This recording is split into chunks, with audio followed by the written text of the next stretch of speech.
அருமை தமிழர்களே, சிவகுமாரின் அன்பான வணக்கங்கள். யாரையாவது பார்க்குறதுக்குன்னு போனோம்னா அவங்க வீட்டு வாசலில் இருக்கிற காலிங் பெல்லை அடிப்போம். அப்புறம் அவங்க வந்து கதவை திறந்து நம்மளை வாங்க அப்படின்னு கூப்பிடுவாங்க. இதுதானே வழக்கம்.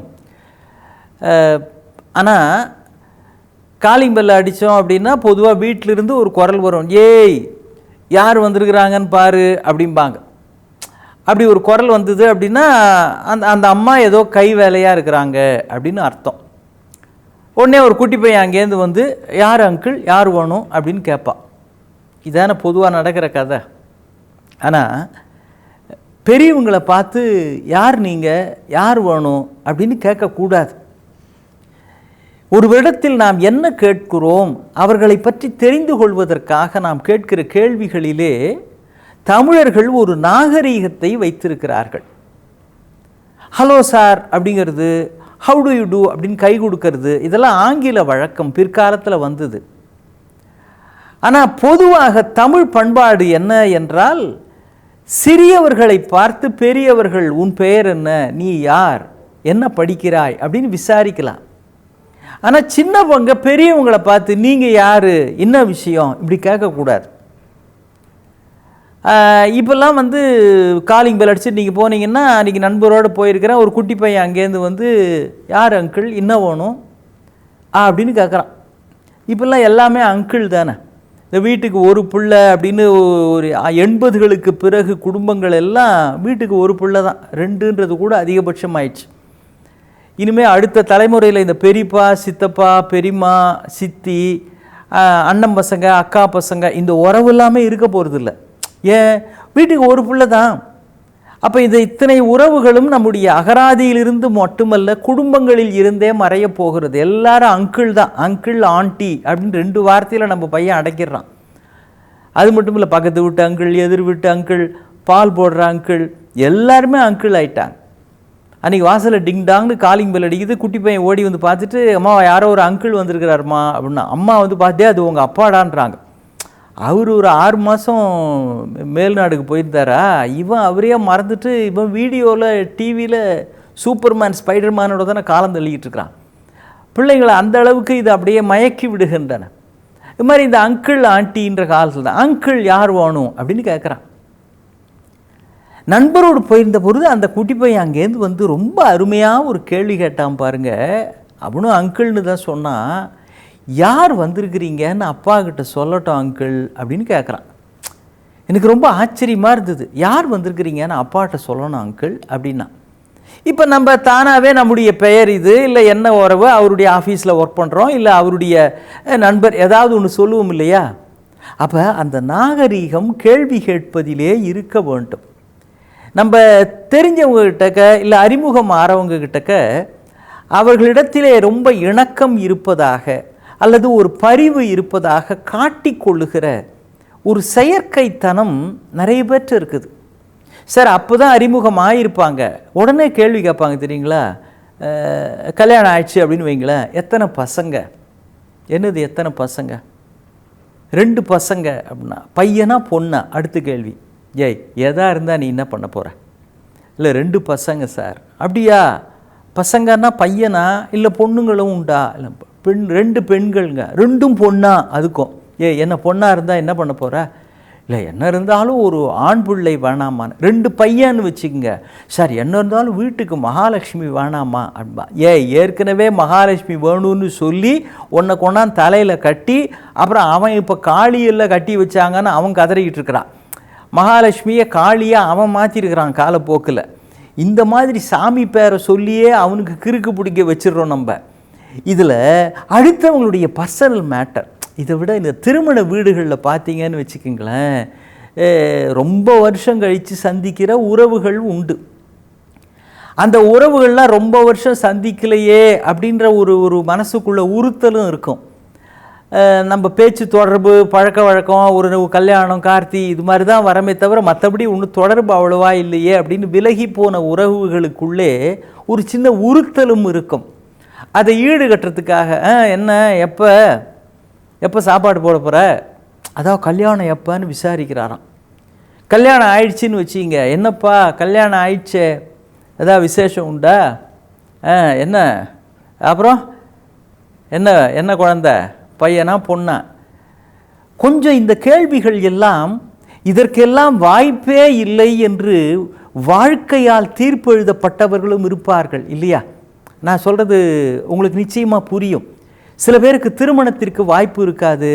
அதுவும் பெண்களாக இருந்தால் நம்மளுக்கு நாள் நட்சத்திரம் இதெல்லாம் சொல்லியே தள்ளி வைப்பாங்க.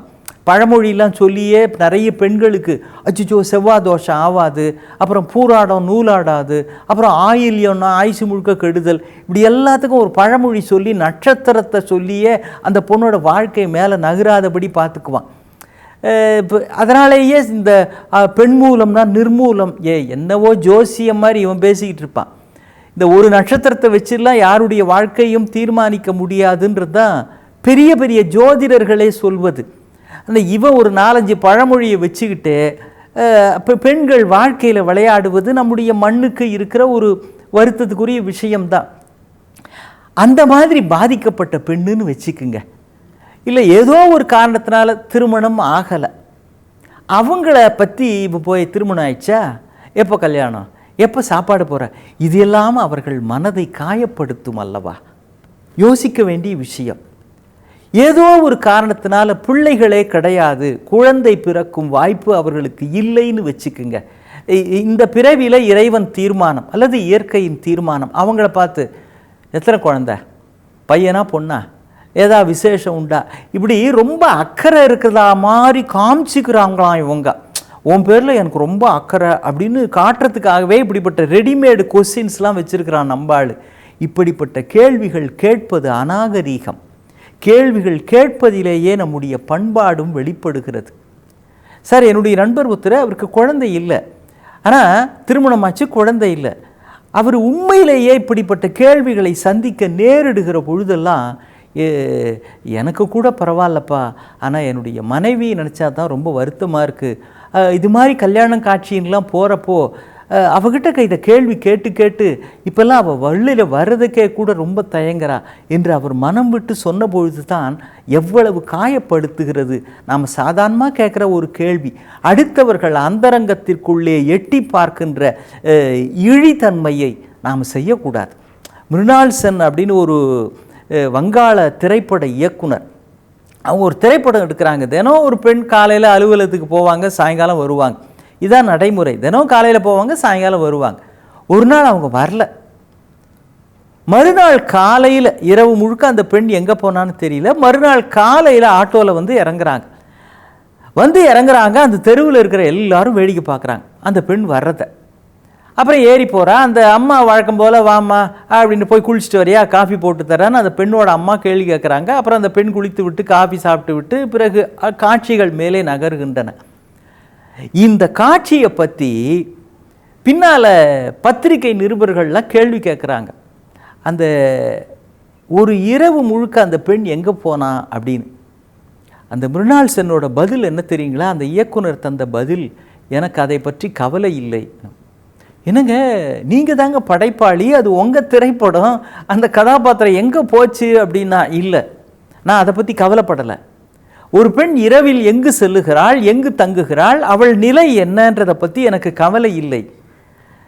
தேவையில்லாமல் இரவிலே ஒருவர் எப்படி அந்த நேரத்தை செலவழிக்கிறார்கிறத பற்றி நாம் எதற்கு கவலைப்பட வேண்டும்? அது என் கவலைக்கும் கலைப்படைப்புக்கும் அவசியமில்லை, என் கற்பனைக்கும் அது அவசியமில்லை. அது அடுத்தவர்களுடைய அந்தரங்கம். அதை பற்றி கேள்வி கேட்பதற்கும் விமர்சனம் பண்ணுவதற்கும் காட்சி ஆக்குவதை பற்றியும் நான் கவலைப்படவில்லை அப்படின்னார். அடுத்தவர்கள் அந்தரங்கத்திற்கு பற்றி விசாரிப்பதற்கு ஒரு எல்லை இருக்கிறது. நீங்கள் சொல்லலாம், என்னங்க கல்யாணம் ஆயிடுச்சா, குழந்தை பொந்துதான்னு கேட்டதெல்லாம் கூட ஒரு தப்பா, இது கூட கேட்கக்கூடாதா தெரிஞ்சவங்கள அப்படின்னா கேட்கலாம். உண்மையிலேயே உங்களுக்கு அவர்கள் மகிழ்ச்சி தான் உங்கள் மகிழ்ச்சி என்று உண்மையிலேயே இருந்தால் நீங்கள் கேட்கலாம். அவர்கள் வாழ்வு சிறக்க வேண்டும் என்று அக்கறை உள்ளவர்களாக இருந்தால் கேட்கலாம். அக்கறை இருப்பது மாதிரி காட்டிக்கொள்வதற்காக கேட்கக்கூடாது. காரணம், இது திரைப்படம் மாதிரி சில மணி நேரங்களிலே மறைந்து போகிற மாய விஷயம் அல்ல. திரைப்படத்திலேயே அப்பொழுது அப்படி காட்டுவது தவறு என்கிற பொழுது வாழ்க்கையில் எவ்வளவு தெளிவு இருக்க வேண்டும்.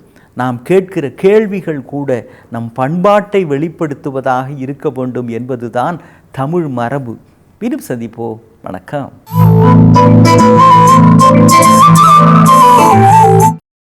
இன்னும் பல வீடியோக்களை காண சன் லைஃப் சேனலை சப்ஸ்கிரைப் பண்ணுங்க.